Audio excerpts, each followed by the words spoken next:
Voilà. Nous devons rejeter tout ce qui est mal. Alléluia. Afin de pouvoir vraiment fermer cette porte. Parce que si tu es dans la sorcellerie, on t'interpelle dans la sorcellerie, tu vas te compenser, tu caches. Cette porte-là est ouverte. Si tu es dans le mal, dans n'importe quel mal, le mal a un niveau très élevé. Voilà, le mal qui te tue, tu es dans le mal qui t'épuise, le mal qui tue, le mal qui fait le mal. Voilà, qui est poussé à extrême.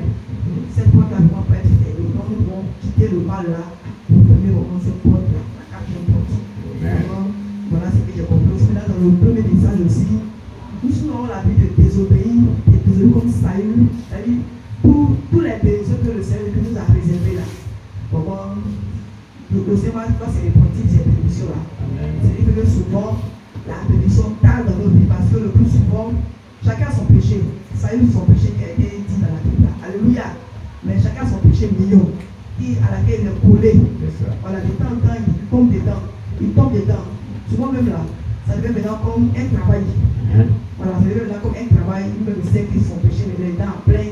Ça devient une habitude pour lui, il fait, il va laisser.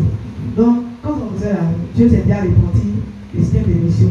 Donc, la bénédiction, quand on a vu dans nos vies, c'est la souffrance. Ouais, la bénédiction, on vit maintenant la souffrance. Et puis, on accuse les sorciers. D'accord, le message de Pasteur a dit que nous-mêmes, nos propres ennemis là, c'est le péché dans lequel on se trouve là. Quand les s'appelle les Satan, démons. Alors, nous-mêmes, nos ennemis là, c'est le péché à laquelle on attache, on va se laisser là. Donc, chaque personne doit se détacher de son premier ennemi, c'est le péché. Voilà ce que moi j'ai compris. Amen. Alléluia. Oui, Kendra Mengo, succès. Voilà Jésus. Kendra Mengo, succès. Alléluia. Amen. Donc j'ai retenu que la repentance sincère et véridique mène à la vie éternelle. Amen. La repentance sincère et véridique mène à la vie éternelle. Puis, une dernière question. Qu'est-ce que tu as compris?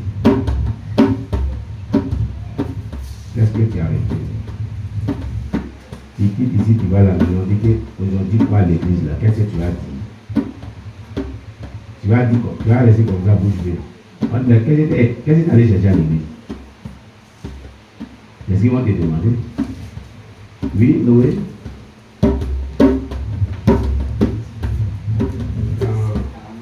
Le témoignage m'a amené à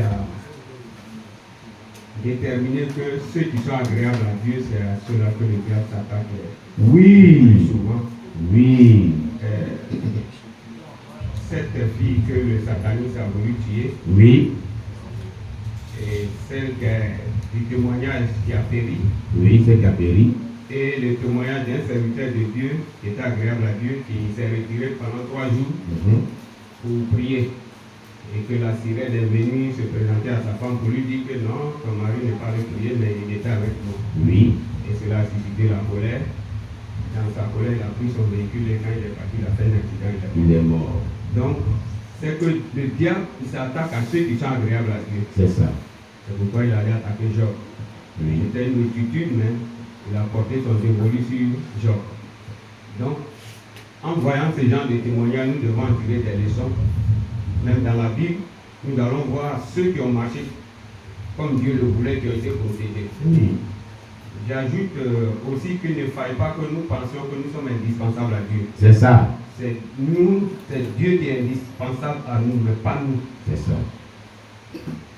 Faisons l'effort de, comme il a dit, passer, nous repentir et changer réellement. Amen. Amen. On acclame le Seigneur. Voilà Jésus. On acclame le Seigneur Jésus. Amen. Alors tu vas prier en fonction de tout ce que tu viens de retenir comme message.